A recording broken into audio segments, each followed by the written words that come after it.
Anybody else? Did I miss anybody else? So, okay, so to get started, Becky Preston is from the Registrar's office, and she's going to start with her petition process, and then we're going to move into the graduate school process. This is a good time to do it because we've started getting petitions from all of you all. So we want to make sure that you understand the difference between current term and retroactive, so that rather than running around in circles trying to figure out where you're supposed to be, you get them done timely and to the right office to begin with. So we're going to start with the late registration fee waiver request. In order for these to be approved, to waive the $100 late registration fee, the student must have cleared any hold that was on their record that would have prevented registration prior to the 5 p.m. deadline on that regular registration day. The holds are usually out there for quite a while. If they haven't bothered to go out and clear the holds, you wouldn't have been able to register them anyway. And I will not approve the waiver of the late registration fee. So the student has some responsibility in this because they can see their holds.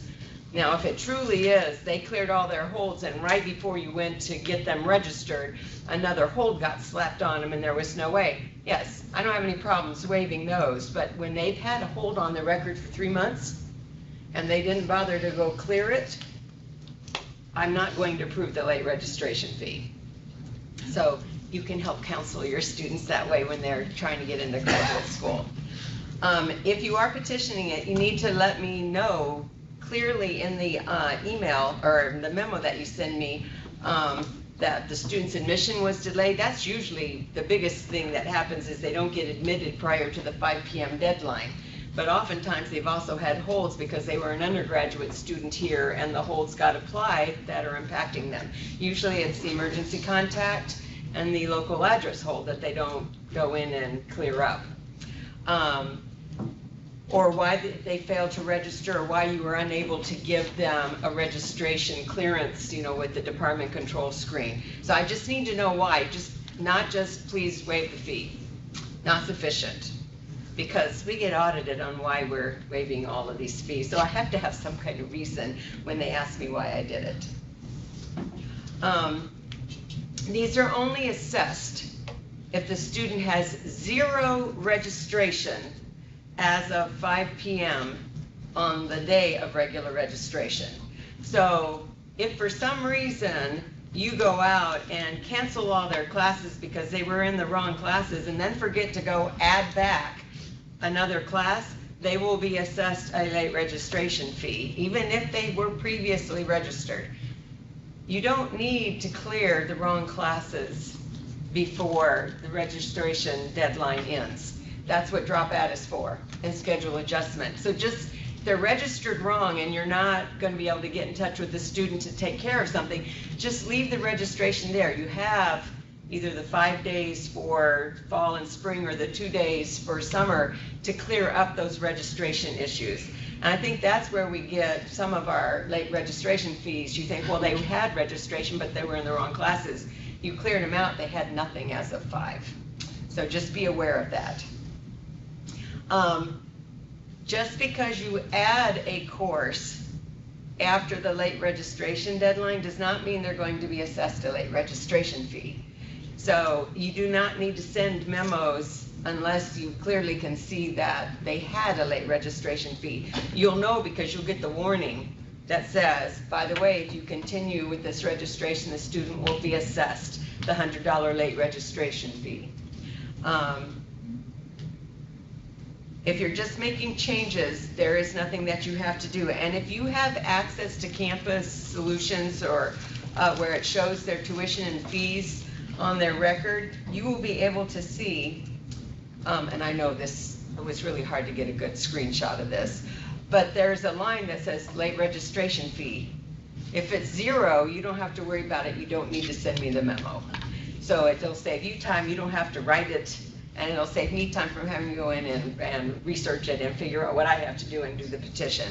So as long, yes? Is that an immediate process? In other words, when we do whatever we do that might generate a fee, will it show up there when we turn around and look at it, or is it an overnight process?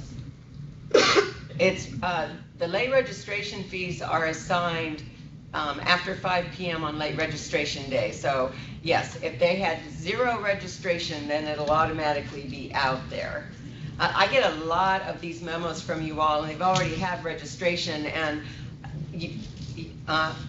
I guess there's a misconception that if you're adding classes prior to the end of drop ad or during the drop ad process or right after drop ad ends, that they're going to be assessed a fee every time you do that, and that is not true.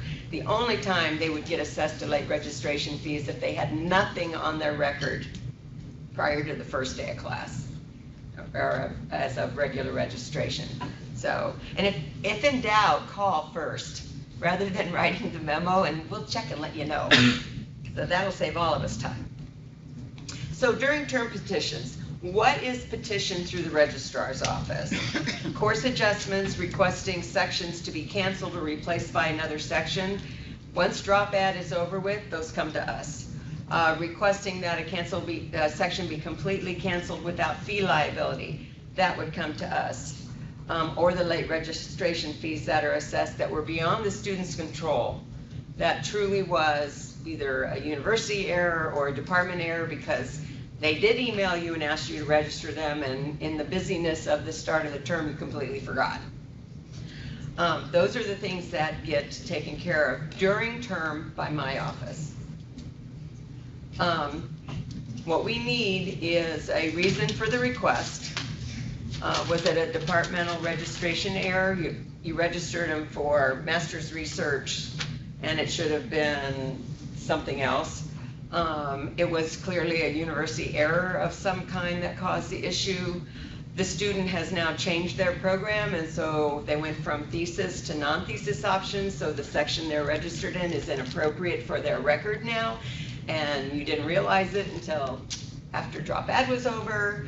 They have too many hours for their assistantship or their fellowship. You thought it was 12 and it really is only 9, and you need to get that course dropped because they can't afford to pay for it and they really shouldn't have been registered for it in the first place. Drop the course before you send me the petition to cancel it. I need you all to be doing your side. It makes it a whole lot faster on my side if you have done everything first. If you are adding a course to replace it, please add it if possible. If it's not on a special calendar where you can't get in and add it, at least put it on the department permissions screen so that I don't have to do that too, because that slows the process way down, and then I have to go look it up and add it to that screen and then go back in and then physically add them to the course, and that just takes extra time. And there are some days when we have 50 of these sitting in my office that I have to do, and I'm not as fast at the registration system as some of you all are, and so it takes me a little bit longer to get through those petitions. And we really try to get those done before the fee payment deadline when they come in our office. But if you all haven't done the preliminary legwork, it takes twice as long, and I can't always get them done by 3:30. If the section to be added has already been graded because of whatever the issue happens to be, you need to send me a completed grade change form along with the petition. Not a copy of the grade change form, but the original completed grade change form. And occasionally that does happen, especially in some of our professional colleges, but every once in a while you'll have an early graded section and then you realize, oh my goodness, they were in the wrong section. So we'll need the grade change form, because I will not transfer the grade in the wrong section to the new, because it's a different professor usually, so they have to do the grade change. Grade change forms, this is just a reminder. They are color-coded, ordered, and on the date stamp for audit control purposes. They must be used within 6 to 9 months of that order date. So just don't order more than you think you're going to use in 3 months, because otherwise you get to shred them on your end and we won't take them on our end once the 9 months hits.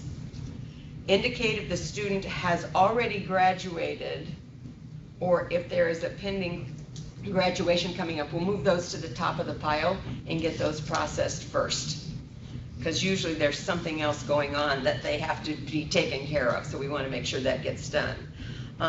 Or it could be that we've just done preliminary certification, and grad school needs to see these change of grades done on whatever the requests are immediately, or they're going to remove them from preliminary certification. So if we don't know there's an immediate need to get them done, they'll just be sitting in our stack to do. And although we try to get everything done within 24 hours of receiving it in our office, that doesn't always happen. Be sure that you properly complete the grade assignment. I can't tell you how many we get in our office where there's no to or from grade on it. There's nothing we can do with a blank change of grade form except send it back to you or ask you to send us another one. So just do the double check. That's why there's 3 places there. The instructor fills it out, goes to the department for you to make sure it was the right section and that the to and from grades filled out, and then it goes to your dean to get their signature. EU grades require answers to the failing grades questions. Please make sure the professor reads them correctly, because it clearly states if you answer yes to this question, answer question 2. If you answer yes to question 2, you're done. If you answer no to question 2, please complete question 3. Yes, yes, yes is an invalid grade change form, and then we have to spend time calling. So just make sure they're filled out correctly. We need to know why the grade is being changed, and we need you to legibly print who you are and a phone number. So if there's a problem with the change of grade form, we can contact you about it. And make sure that the correct dean, if you have a change in your deans, you need to let us know. If it's the wrong dean signature on the form, we won't take it until we know who is supposed to be signing it. We try as much as possible to phone call these changes and make notes on them, but sometimes we can't read who it's from or the department's signature, or so they get sent back. So we don't want to do that. And do not mail the completed forms. They need to be delivered in person. That's also an audit procedure. And if you want a student to deliver it, that's fine, as long as you indicate in memo to us that this student was authorized by your department to hand deliver these to us. So medical drops and withdrawals are always handled through the Dean of Students office, whether they are current term or retroactive. So if a student comes to you and says they need to medically withdraw, send them to the Dean of Students office for assistance.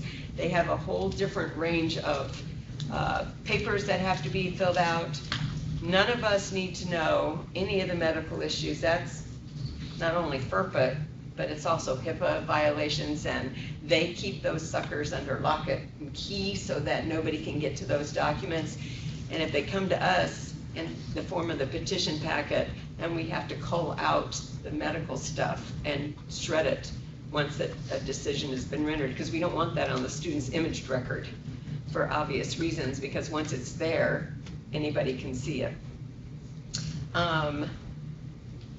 So when in doubt, if they say anything about medical, start them at the Dean of Students office. They can do that with a phone call, even if they're not currently here. If they're one of your distant students and need to withdraw for medical reasons, it still has to go through the Dean of Students office for medical reasons. And if it's approved, usually a medical reason will get a refund of the fees if it's done timely. Yes? What does that do to their status on an assistantship or a fellowship? I have no idea. Okay. We'll tell you all about that. Okay. Yeah. Can't help you there. Retroactive petitions are the ones that will be handled by our graduate school. So they always must be initiated. Just so you know, if we get them in our office, this is what we're going to tell the student. They have to be initiated by the graduate department, following whatever grad school procedures and policies are in place. If approved, the graduate school will send us all appropriate documentation so that we can act on the petition. And the official original grade change form must come to our office. So you can either hand deliver everything to the graduate school and they'll bring the original to us, or you bring us the original grade change form with a notation on it, petition pending. And then when we get the petition, we'll know to process the grade change form. So any question, they'll go into more detail about this, but any questions about current term petitions and what has to happen? Good, spread the word to your compatriots who weren't able to be here today so that you can help them figure out this process. Okay, and you're up.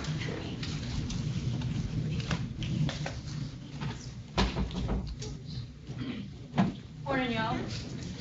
Most of you know me, I'm Gannon, your fellow colleague across the street or up the hill, depending on your location. And Rhonda and I, it might help you to know that Dr. Maroff and Dr. Duncan and I have a meeting every Tuesday morning where we talk about the most complex petitions that we get that usually have multiple facets to them. And so we meet every week with that.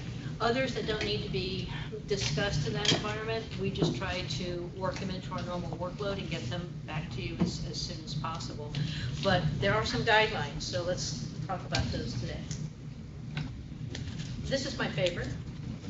Rhonda found it, and I wish that, we didn't have as many petitions as we do, because that would be nice. Everything would be seamless and equally understood, but the fact is that things go bump along the road of graduate education, and we have to deal with petitions. So thank you for taking some time to spend with us this morning. We appreciate it. So what's a petition to the grad school? Okay, it's a request for an exception to a current graduate council or graduate school policy. All right, usually it's a graduate council policy that we have to administer, or university policy. And it's something that's supposed to happen beyond the control of a faculty, staff, or student. It's not the student's fault that a section gets canceled, for example.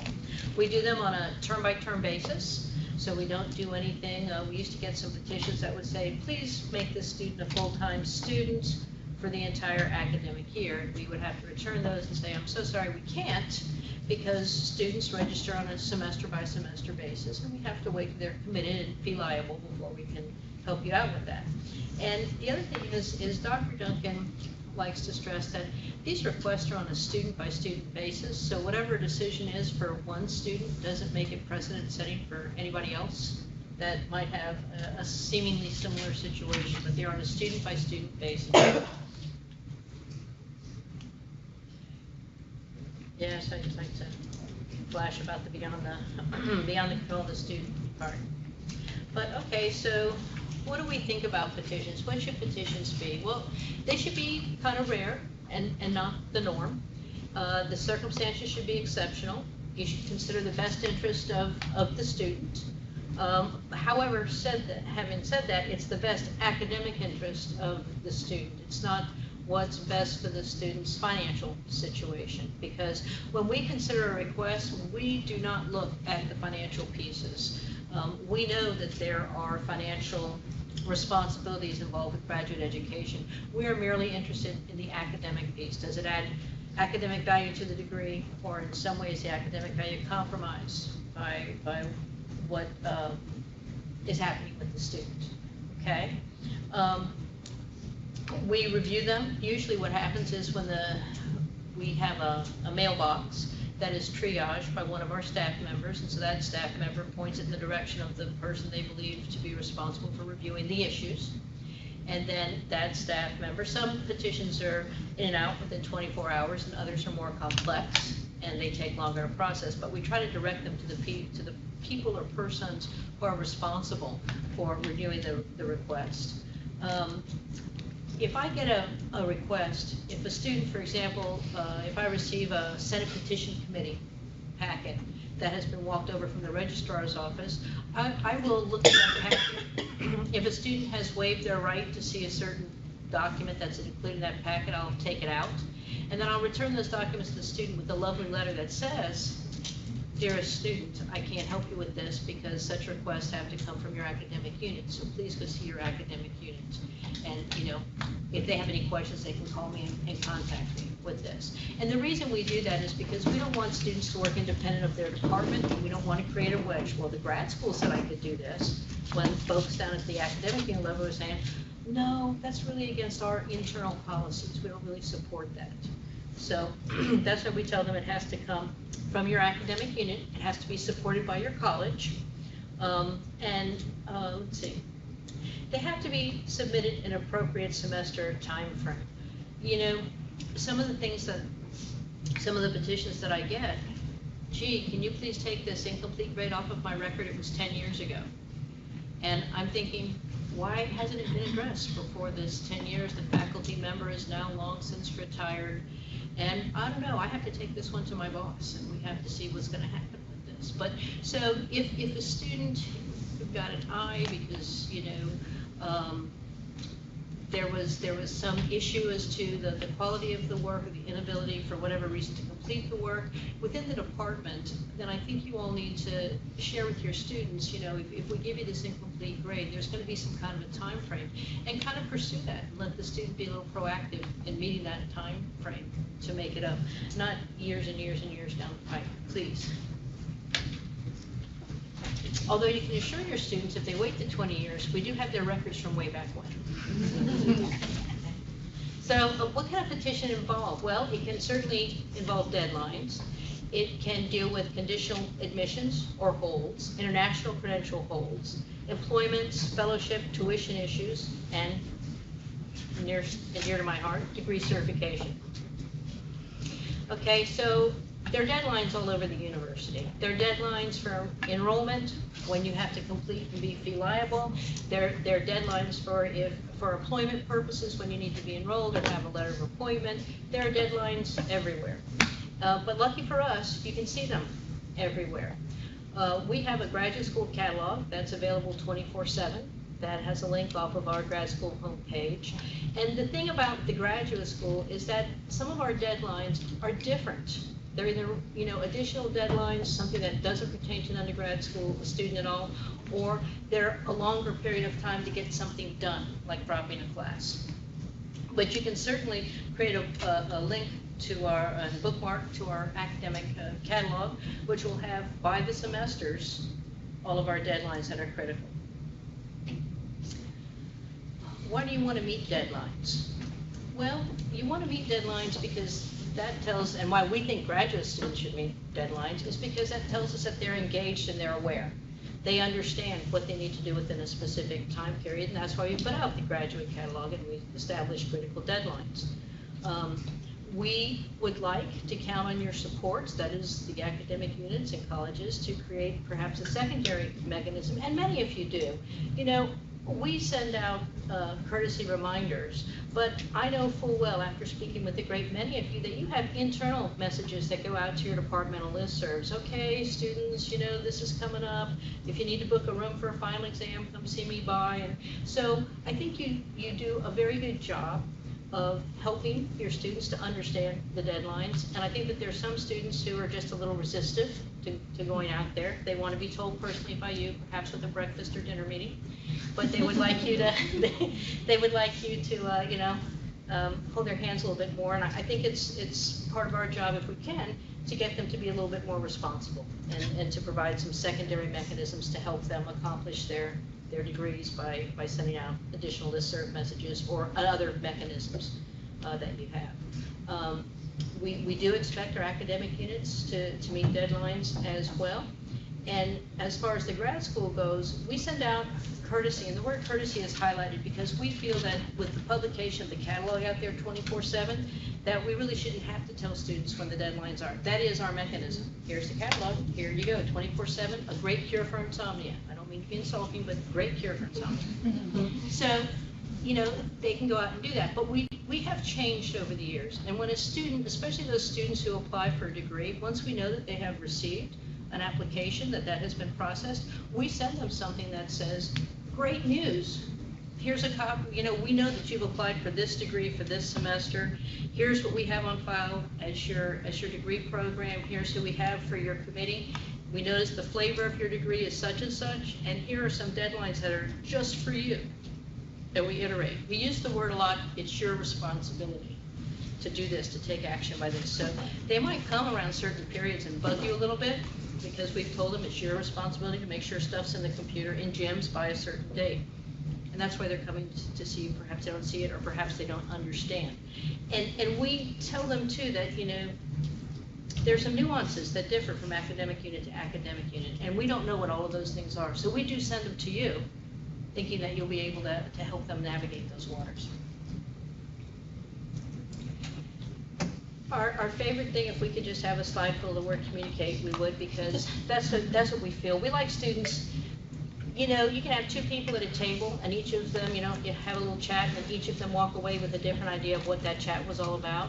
So if you repeat that message, you know, we hope that it will stick. And the important thing is just to have mechanisms to communicate. I know we get all kind of calls in our office. We're happy to assist. We're happy to share what we know. And then, you know, a lot of that is giving you all some options, and then what you ultimately choose is what you ultimately choose. You know, if we can support you in that endeavor, we will. Okay, when might a person get conditional admission or a hold associated with a conditional admission? So conditional admissions represent a very small percentage of admissions into graduate programs at UF. They might be a conditional admission because the student didn't take a test. We don't have that score yet. And so we might say, okay, but you need to post that score. It needs to be an appropriate score for your academic unit before the end of the first semester. Or it could be that you have a missing bachelor's degree. You know, a lot of our students, when they apply for admission, it's before their degree is awarded. And then they forget to go out and get that final transcript with the degree award statement on it. So you will get a hold on your record, or it might be a conditional. It'll be a flag, I'll put it that way, that will have to be resolved. I'm looking at this one that says the student has a master's. Okay, there are some folks who go to unaccredited institutions and get a bachelor's degree. However, they go on to complete a master's degree. And I think in that particular situation, and Rhonda, you can back me up if I'm wrong, then admission is based off the master's degree solely. Is that correct? Okay. But that happens sometimes. If you have English skills tests that are below minimum scores, that will do a conditional admission flag. We receive petitions throughout semesters for these students in this category. Gregory Orloff takes a proactive approach. He checks the e-referral system, and if he thinks a petition is going to be required, then he'll contact you. He'll try to help you close that gap. We know that you all have a lot of applicants to come in. And Greg works very quickly. His average turnaround is about 1 to 2 business days. Okay? What it takes to process a petition. Okay, so Gregory, as I mentioned, he reviews the e-referral system several times throughout the day to check on the admission status. Staff contacts the department to let them know the details of the admission problem. So is that Gregory? That's Gregory. So he'll call you up and say, oh, we're missing scores or missing a credential. Then the academic unit's role is then to produce a petition, okay, take it to the college, I'm sure, and then get it back to us, in which case Gregory will take it and he will review it with Dr. Duncan, and then a decision will be rendered. And if part of that decision is a student needs to take a particular class or needs to provide some kind of documentation, Gregory will put a hold on that student's record and with an effective date. And before the student will be able to register for a subsequent term, then he or she will have to take care of that condition. International credential holds. You know, my office is involved in this. Teresa Gear kind of spearheads this, and she's our contact. And in the student's first semester here as a grad student, if they have a credential from an international institution, their first term of enrollment is kind of a freebie. You know, nobody says anything about that. But around the advanced registration deadline, a hold is placed on the student's record that says, gosh, you have missing credentials for your graduate admission. So you then, the department, the student comes to you, I can't register, or maybe you can't register the student, and you go, why not? Oh gosh, they've got this hold, and the hold says contact the grad school. So you all send over a request, can the student please have a second term of enrollment? They're working on getting their documents, or they're gonna go home over Christmas break, or what have you.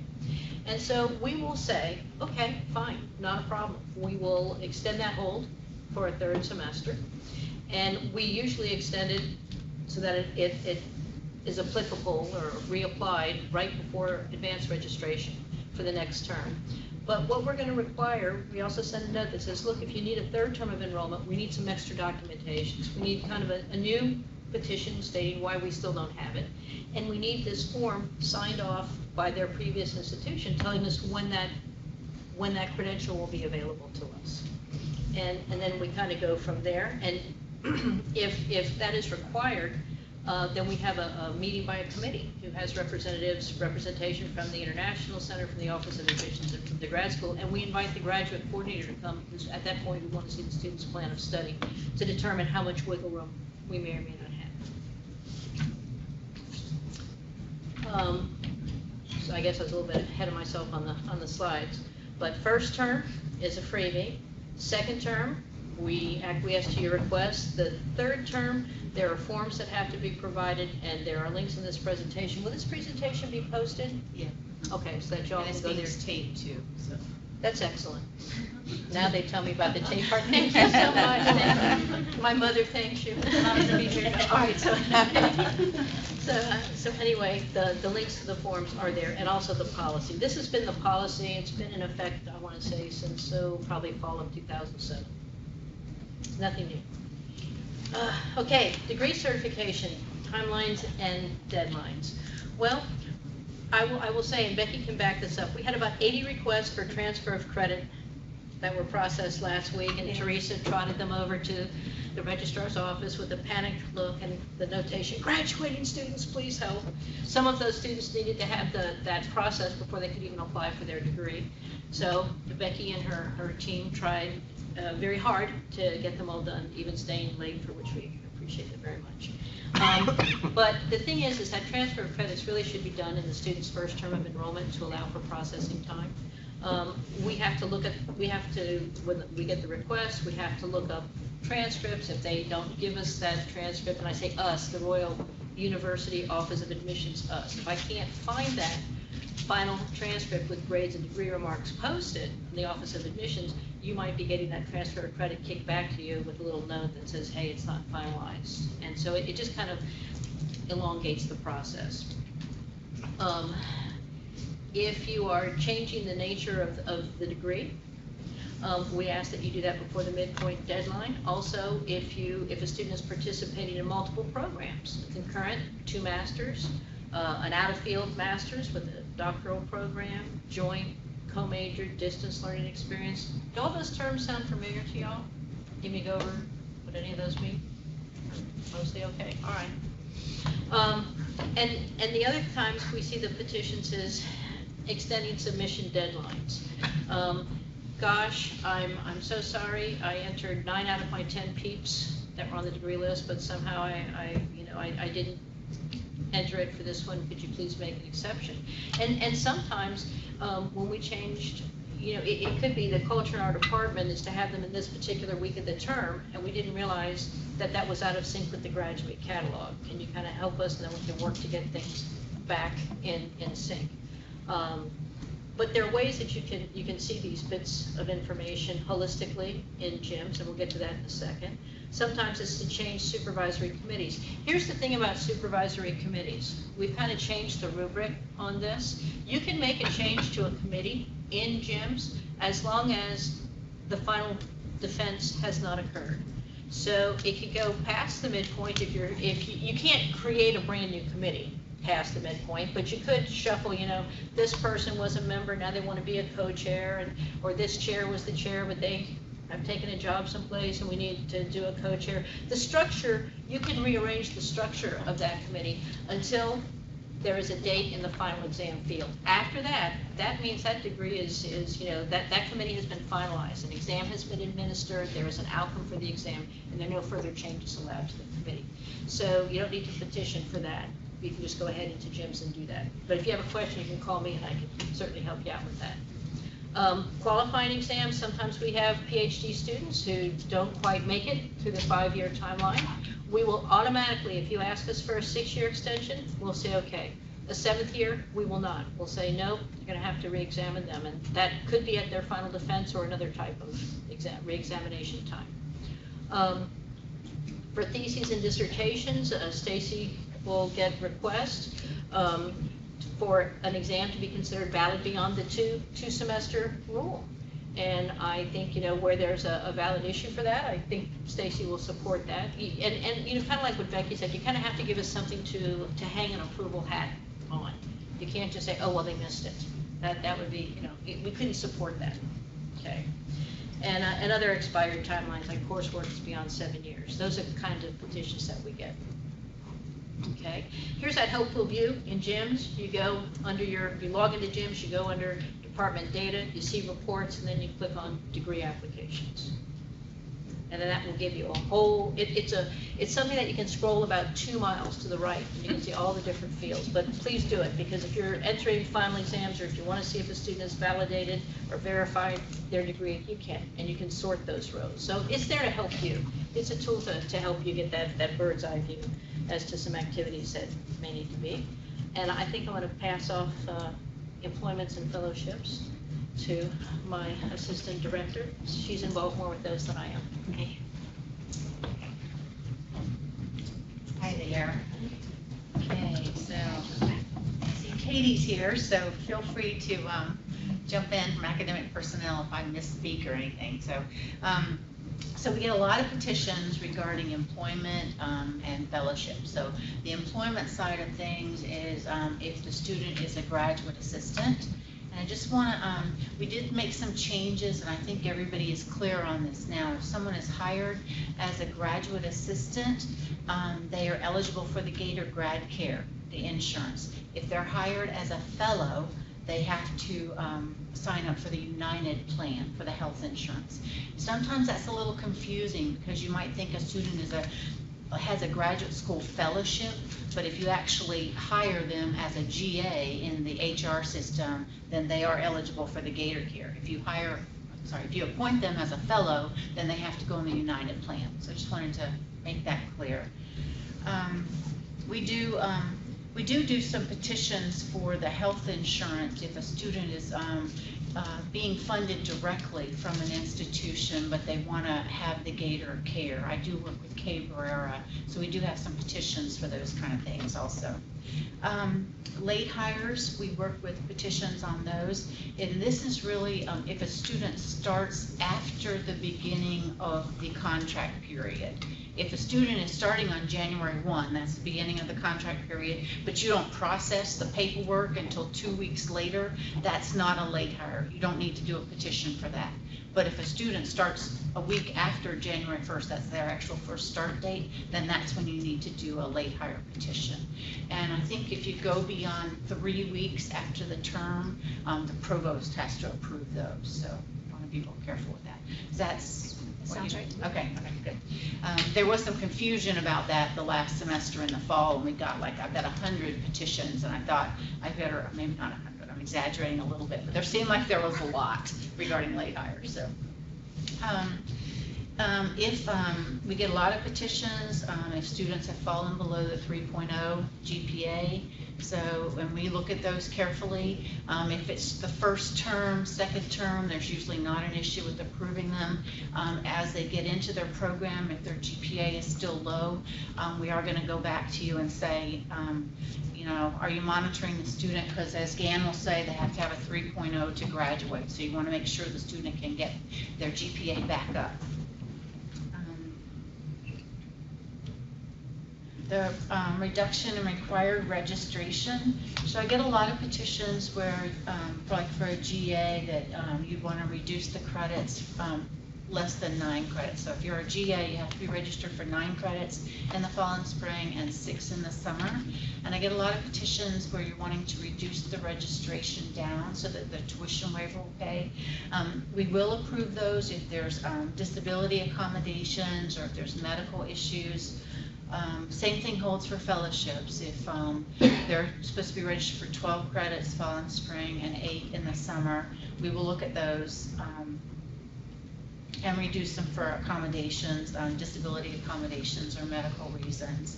If a student has a graduate assistantship in addition to their fellowship, we will reduce the required registration to 9, so you can petition for that. Funding source requirements. If a student is funded directly and they're not a fellow or a GA, we can help with those type of petitions also. And as Dan mentioned before when we were talking about the financial reason gets a little tricky. I had 2 petitions recently for reducing the registration from 9 to 3, and the students were on graduate assistantships. And we couldn't support those. The provost has gotten pretty, he has pretty strong feelings about that these are the university rules that we really need to abide by the registration for GAs and fellows. The graduate school fellowships, graduate student fellowships, Stephanie and I are working closely on that. This is the 3rd day, I think, with us in the graduate school. So we're going to try to have those petitions for deferments run through the petition system so that we will actually be uploading those documents into GIMS so you can see those petitions if they're approved or not approved. There's some things that we're working on with the graduate school tracking program, working out some of the details with that, but this is our goal for the deferments. Again, petitions should not be commonplace. We realize some of them are routine. I mean, now that I've been here 2 years, I'm seeing the patterns. I'm feeling more comfortable with the whole petition process. But really, they shouldn't be commonplace. We really should be trying to put things in place in your unit so that we have fewer and fewer petitions. Because really what they're meant to be is for that exceptional circumstance. Should not rely on the petition process to resolve internal academic unit issues. Help me with what we were saying with that. I guess if you don't have procedures in place and you're doing a petitions, if you've missed deadlines, we really don't want to see those kind of petitions. You really need you guys to really work within your units, to have your flow working well so that we don't have the petitions. Is that? Yes, I think that what we'll do is sometimes, you know, the best of intentions have negative consequences. So sometimes you put into practice something new that you think will work well for your particular academic unit, but oops, it had this unintended consequence and there's this ripple effect. I think that we are happy to work with you to facilitate graduation for that particular cohort or the students who are caught in that transition. But then we would expect you all not to petition us for the same thing term after term after term. We would then expect you to go in and look at your internal procedures and to put things in place so that the petition would not be required. That your policies would help the student, would work as a facilitator to help the student meet those requirements, whatever you might be petitioning for. Does that make sense? Thank you, that's great. We do have some overachievers in our office, and they're able to process these petitions in 1 to 2 days. I think of Gregory, I think of Stacy. Then Gann and I kind of lag sometimes because a lot of our petitions are complicated, and not to mention there's other things going on in the office. So the fewer petitions, the better. That's really the goal to aim for. I'm going to turn this back over to you. Sure. So when we get a petition, the thrust of my office, one of the things that we have to do is that, you know, the folks that get the priority in our office are those people who are trying to graduate and who are on the degree certification list. So one of the first things we do, if it doesn't state in the petition, this student is, you know, a candidate for the spring 2016 term, one of the first things we do when we get a piece of paper or an email attached to a piece of paper, we will look them up and we will see, are they on the, so we triage. Are you graduating or are you not graduating? If you're graduating, you do get the priority because we have definite timelines that we need to facilitate. We work the other people in as we can. We look at the petition materials, and as we do that, we try to understand what policies are at play. And some can be very simple. Please allow the student to graduate with an I grade. They don't need the course, and they've already satisfied their credit requirements, and their GPA can sustain this failing grade. And those are kind of okay. We know how to handle that. We'll still pull up the student's file. We'll still review that student, and right then and there, we will evaluate them and we'll say, yep, we agree with you. Enough credits, GPA is okay, and we'll sign off. But we have to have enough time to review their academic record because we only want to touch that degree candidate one time if we can. You know, not only do we look at their transcript, but we also look at their materials that may be in their GIMS digital archive as well. we go to the gym's digital archive when we evaluate a student's record, because we don't want to tag you or bring an issue to your attention if it's already been resolved. We want you to deal with just those things that need some action on it. We might have to, like I mentioned earlier, there are some things that we know the dean has given us the approval authority. If it's this, go ahead, we'll support it.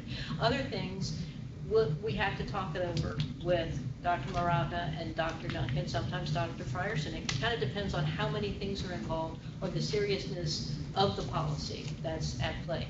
But I can guarantee you that what we will never support is a petition that says, let this student graduate without a 3.00 truncated GPA, or let this student graduate without achieving the minimum credit thresholds. Those we will just return to you all and say, we're unable to support them. And the student will have to do whatever they need to do to meet the requisite milestones.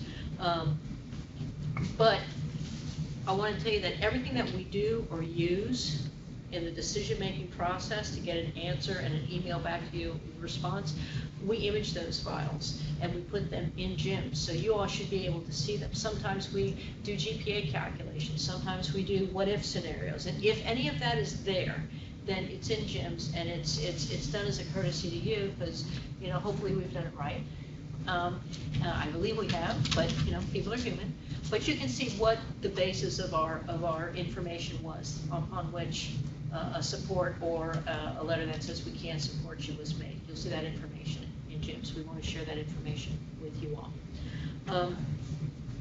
And that kind of, we've been having some meetings with the Compass folks, and at the end of all of our process, their mantra now is, I know, imaged into GIMS. And we're like, yes, that's right. That's where it is.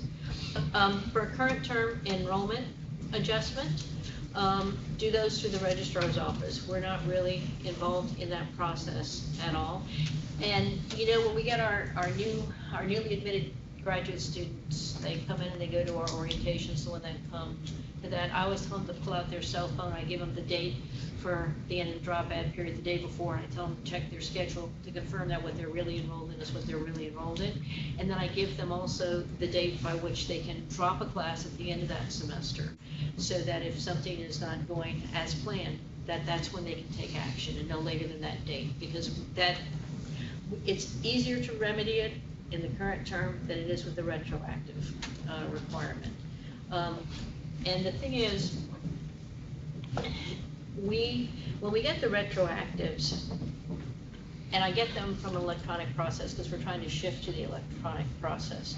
And what happens is, if the documents involve a retroactive drop add and it's walked over with the change of grade form, then our receptionist will image the document for me, but she will keep the real live change of grade form. And then once we've made a decision, we will pair that back with the real life change of grade form, and we'll walk it over to Becky's. We hand deliver them. We try twice a day, morning and afternoon runs. If it has come over on an image copy, then what will happen is, I'm going to send what I have to Becky, but on my response back to you, I'm going to say, hey, I'm sending this over to Becky, but you all are responsible for getting that original copy over there. And I'm going to assume that it's either already there or that it's forthcoming. And a lot of the things that, with these retroactives, if it's for a graduate student, we need them to happen within a particular deadline. And we never know what the registrar's processing timeline is. We know they work very hard, but if you get it over there very late in the semester and they're working on grades or something, then chances are, they're going to have less time to devote to your particular student. And we don't blame them for that. We just say, please be as proactive as you can. Okay, so we can have as positive an outcome as possible. All the academic units have to be in agreement with it, and Becky, I'm sure, will handle it after there. If it involves money, we want to cancel. We'll approve the transaction, but then they can't make the cancellation or the refund of fees determination until after that transaction happens, and we will forward that over to Becky or Phil Mercer, depending on that. Medical drops or withdrawals, when I get these petitions, I look at them, and if they have anything at all that appears to be medically related, I'll slap a cover letter on it, and get it over to Anthony DeSantis, and I'll say, Anthony, will you have your folks take a look at this? You know, maybe stress was involved, or an illness or something, and if you need additional documentation, I'm hopeful that your team will contact the student to make a determination as to whether they have that.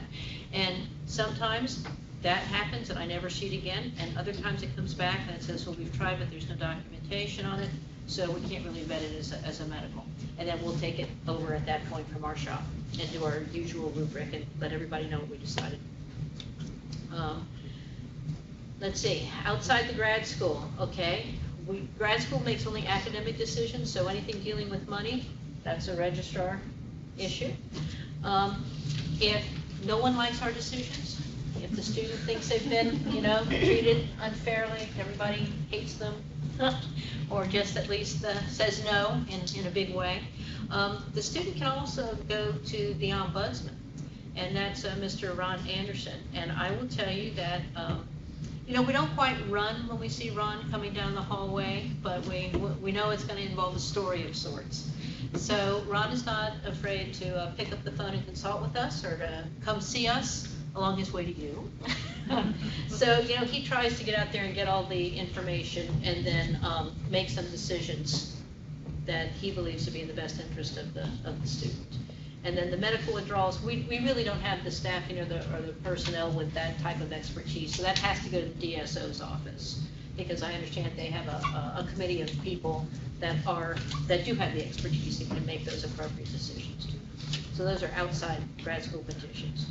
And medical withdrawal stuff, it's all DSO's office. But I will say this, and Rhonda maybe has dealt with this more than I have, but the timing of that is important.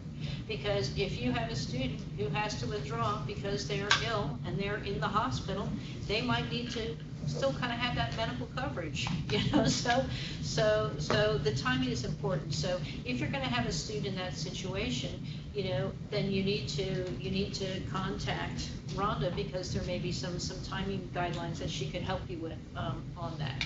And the retroactive medical withdrawal petitions, again, that's something you should give Rhonda a call about.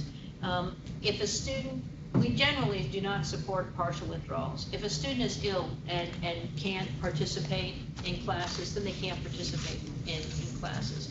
Now, we might see a situation where courses are taught on a modular system, and maybe they were fine that first half of the semester, and they did great stuff, and then they got slammed with that nasty flu bug going around. And for the second part of the semester, they just did terrible stuff.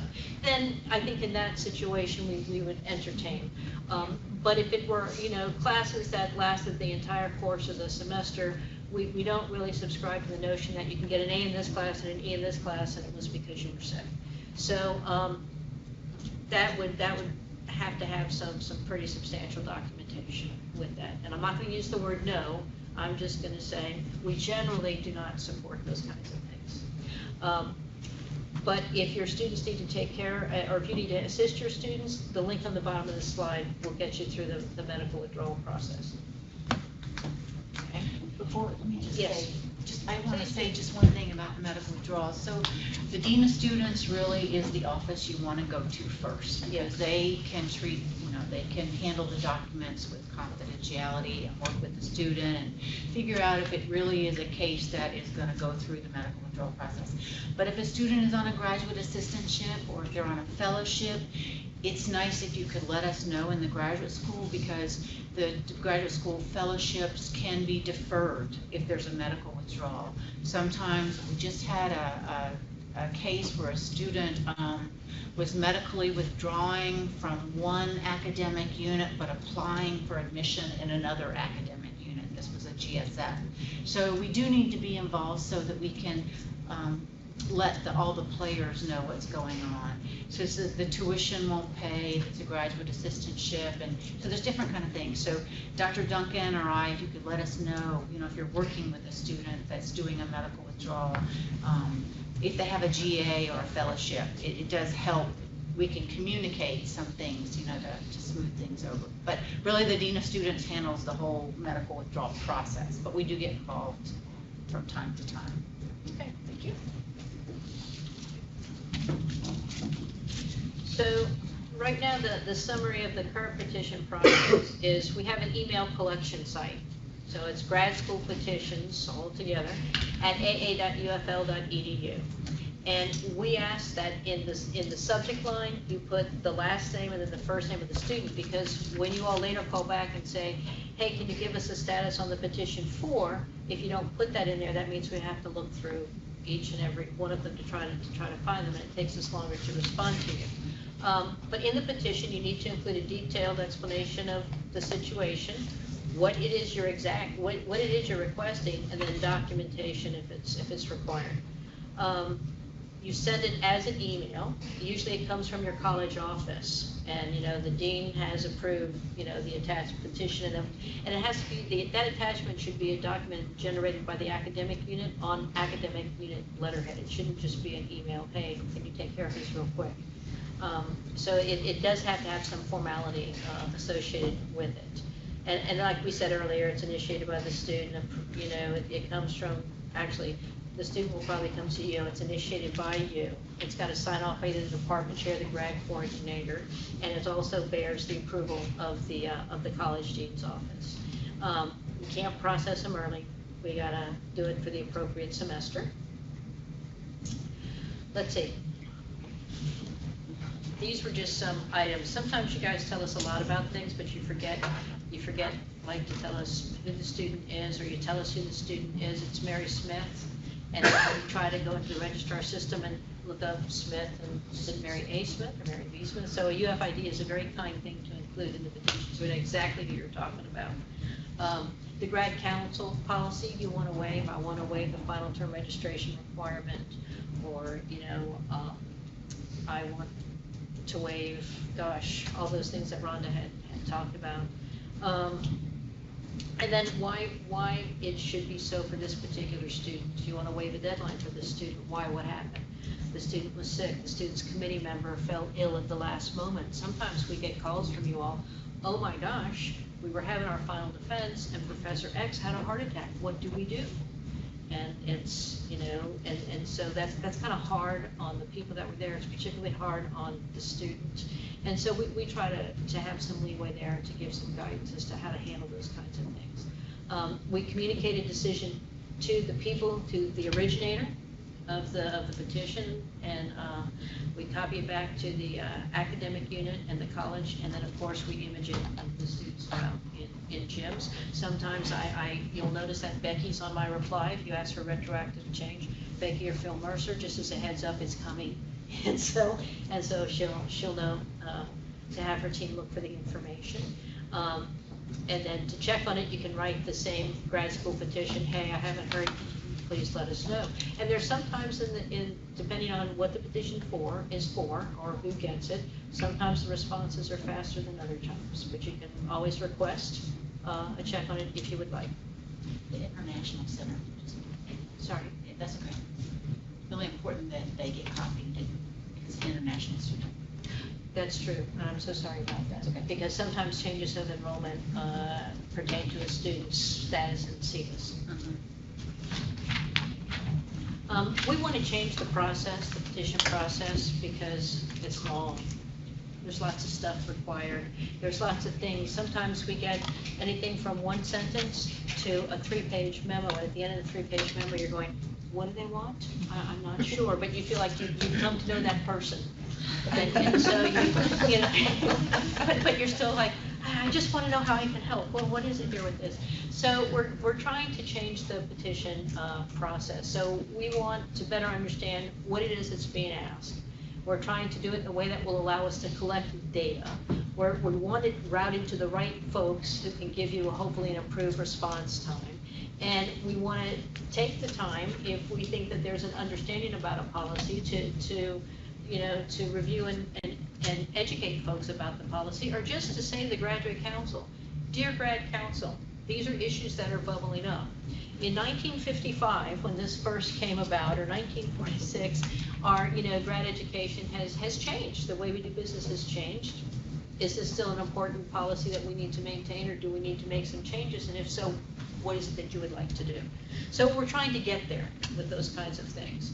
So we're making some changes. And so the first thing we did is, because people called up and said, gee, is there a form for this? And we go, no, it's just a letterhead.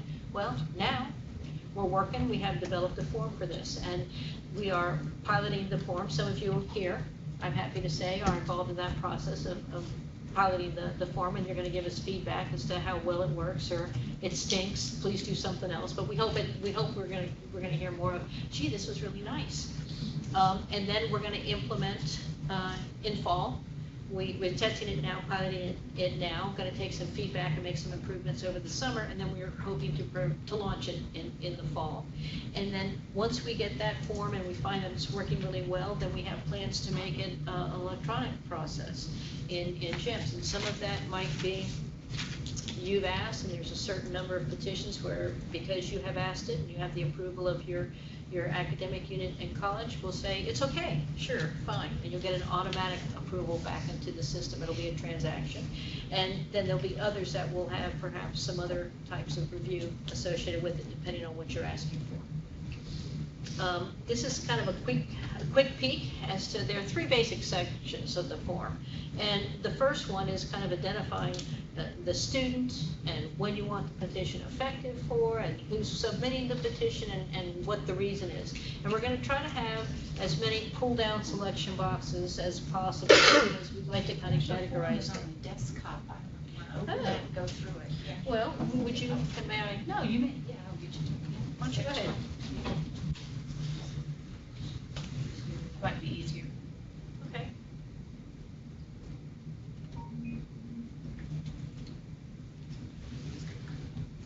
Sure, we're probably optimistic today. Okay.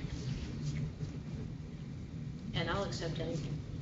Blind accept, all right. The IT people maybe not talking, oh, sure, I trust them. It means that it has a new look, and I would say we don't need to learn more, we just need to open the daggone file. Okay, so I will close that. Yes, okay. So this is a little bit better view of the form, but basically you still have that top section. Okay. Show them the drop down. Show them the drop down. Okay. Like, is the student, see if I, yes or no, are they graduating here? What role do you play with this student in your academic unit? What college are you hailing from? The reason for the petition, this is my favorite box. Not that I don't love you, but this is my favorite box, because it's a rather long list, but it tries to categorize all of the things. So you do have to scroll through our list to look for the right thing. But if you take the time to do that, then it will expedite the process a bunch. Okay? Here's one, transfer credits over within 7 years. And then you would say, gosh, they graduated, they've been working as a teacher, or they've been working as an architect, or they're in building construction, or they're in medicine, or they're accountant, and we believe that, that basic building block knowledge has not changed over time. And even if it does, they've been in the field, they know what's new in their field. So we feel it's germane to count those credits towards the degree. And that's just a couple of sentences, as opposed to the 3-letter, and I now know where they live and what fruit they're raising. Dan, I didn't see staff on that drop down for who the petitioner was. On the petitioner Yeah, role who the here, petitioner was. Like the choose role. the role, Uh-huh. the role would be Or that. just other? Other. Well, yes, Okay. why is it that we have grad coordinator, well, some of our grad coordinator dean, we should put, I think, on that, I think it would not be hurtful to have graduate administrative staff. Oh, we can do that. So that's something, so that we know, graduate administrative staff would be okay. Where are my testers? Have you not suggested that? Okay, just checking. We'll talk about it in we'll talk about it in March. But yes, those are the kinds of. I would fill out the top part and email it to the grad coordinator.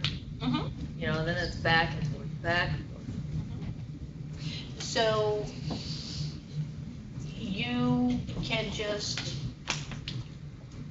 point the graduate coordinator to where this is. Yeah, but shouldn't have the data. Or they should, wait. This should have, you're saying this should be pre-populated? What are you saying? I can't. I like that administrative staff idea. Oh, the administrative staff, I see, in doing that. Okay, thank you, I missed that, I'm sorry. Yes, ma'am? So our admission petitions, they wouldn't be a part of this form. Well, I didn't see anything in the reason for I petition, think- like for Gregory or Law. The conditional admit. the conditional admits, I think, yes, here's one that says Oh. remove a conditional admit hold, and I'm sorry, I haven't been over. I think those are usually done through email with Greg. They are Yeah, typically. It's nothing formal. They are now, but we're gonna try to put them in with this. But here's one that says, extend a conditional admission, but I think the conditional admission process is a separate process, because that requires Gregory to take action in the e-referral system, another system, in order to approve it and get it. So the fully initial admitted. conditional admit is a separate It's a process, separate- but And on if you here, come back, if they have a There's hold. not an option for like. Okay, so other- that would stay the same. Got it. Other for Because- where? Like in there. We're trying to get you guys to fit a category. And if you have a category that doesn't exist, then you have to tell us what that is. Because I had to create one the other day. That's the feedback we need to know. We just put the ones we kind of knew about, and the ones that we had most frequently came to mind. We didn't initially want other in there because we didn't want you to put something that was already up on top. We didn't want people just to go ahead. But if it is not on that list, by all means, you tell us and it will be added. I created it and wrote over it. One challenge I do see with it, or I have with this, is the signature piece. Because let's say I initiate it, I print it off, I give it to department chair or grad coordinator to sign it. Then you have to give it to the other, The dean. the dean to sign off. I try to do it electronically if possible, because then you have to upload it and et cetera. So I'm trying to get them to do electronic signatures. We accept electronic signatures. So electronic signatures are fine. So even though you're doing this electronically, you're gonna still have us print it out and hand walk it around? Or PDF it and then have someone sign it electronically and get it to the next level. Then you email it to that email. This is, remember, this is kind of a phase, an initial phase to try to get it. Our ultimate phase is to have it, and I will go out on a limb, maybe a very thin, narrow, with the thing that works on it, because, I don't grow things in my house. But anyway, it's because eventually we would like to have this self-contained in gyms, so that when you queue up a student's record, you would click what degree appointment this petition would be affiliated with. And then it would kind of go to there's something in your work queue, you need to go and review this, and this kind of thing. We would like to get it totally electronic, but for right now, because we have so many projects underway in gyms, and because we're working with the Compass folks and, the new student, integrated student information system, or the student modernization project, we've kind of had to defer some of these things for a little bit. But this is our first attempt to try to get things manageable.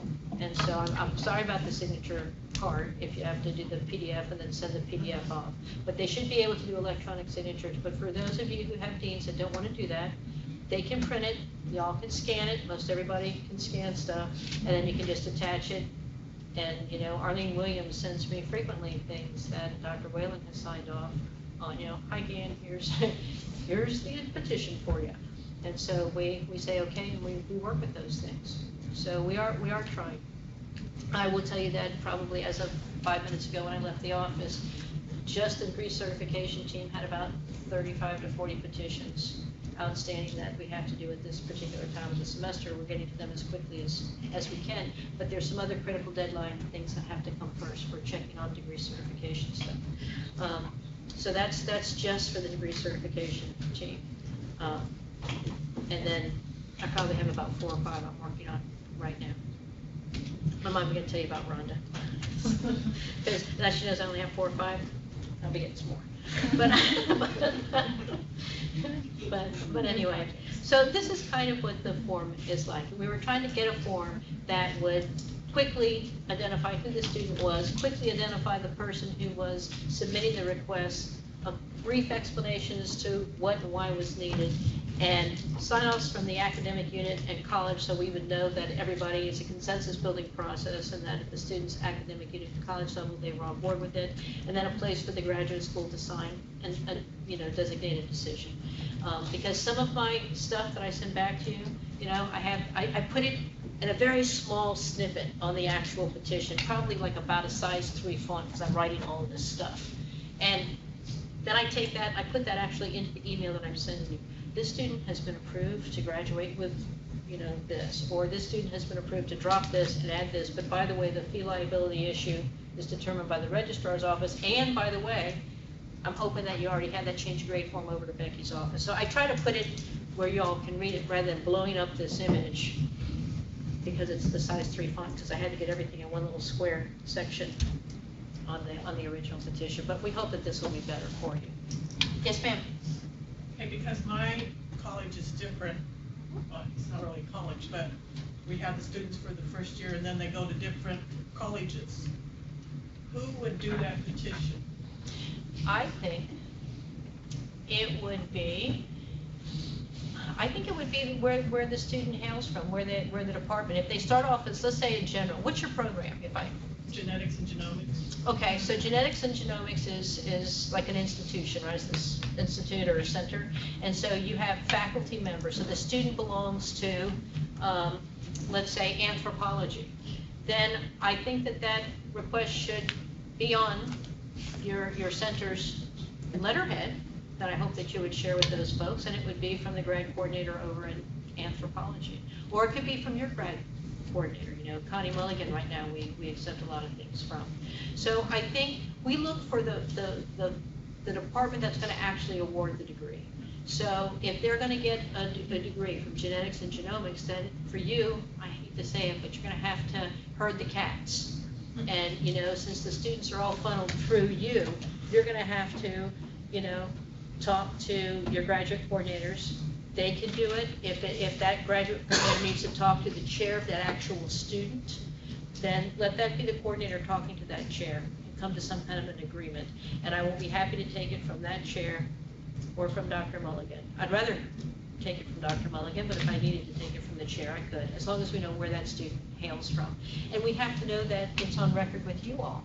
So we don't want a chair acting independently and then you all going, what? When did that happen? That's not our policy here. But if you have any problems with it, or you need a little help with a particular situation, we've spoken in the past and we'll continue to speak, so just call me. Okay? So that's our form. Let me get back to my PowerPoint here. Kind of the same thing. And let me ask any questions and answer, or Q&A? Anybody else? Rhonda, do you have anything extra you want to share? No, just any questions? Horror stories? Suggestions? I don't get to watch TV anymore at home, so I have to. Yes, Heather. Is there any plan to make the transfer of credit process an electronic process? Yes. You have an elaborate plan. Yeah. Yes, I have an elaborate plan, but I haven't, I have to work that in along the way doing everything. I actually, there are plans to have concurrent degree, joint degree, non-traditional degree, transfer of credit, all of those be, transitioned from a hard copy to a PDF to an electronic file. So right now they're kind of in a PDF kind of way, and we would like to see them more fully integrated into a totally electronic way. So we continue to work on those, but we have to do it as we can, because we don't have staff to just devote to 100% to it. So yes, we have plans, and I will be a joyful person when that happens. Yes, ma'am. Can we ask Stephanie's full name? Stephanie Nielsen? Stephanie Nielsen? Stephanie, she's right over here. It's Niel, do I have it right? Nielsen. Thank you. You're very She has a backlog of stuff right now, and this big folder over to her just recently, so. Rhonda told us, say hi, but make it quick. We appreciate all your patience with the graduate school fellowship and the budget side of things in the graduate school, because we have gotten a little behind, but we're working on getting caught up. And has there been a replacement for Renton? Yes. Position? Her name is Jennifer Hubbs. Jennifer Hopes. Hubbs, Hubbs. She likes to be called Jen, Jenn. I know I'm gonna be asked these questions when I go back to work. Well, that's fine. You know, you can get our Office of Data Management if you email, I think it's grad data at, I can't remember if it's at Oofly-Doo or at AA. Oofly-Doo. So grad data at ufl.edu. Okay? And you can, that's actually the best way, because some things Jen has to take care of and other things her team can take care of. And so they triage too to try to get it, to try to hear your concern and get it resolved as soon as possible. With that. Okay. Anything else? Anybody want to come up? You know, we're being broadcast. We can announce the time. Okay. Okay, thank you all for coming. Thank you very much. Yes, please be sure and fill out your sign-in and your evaluation.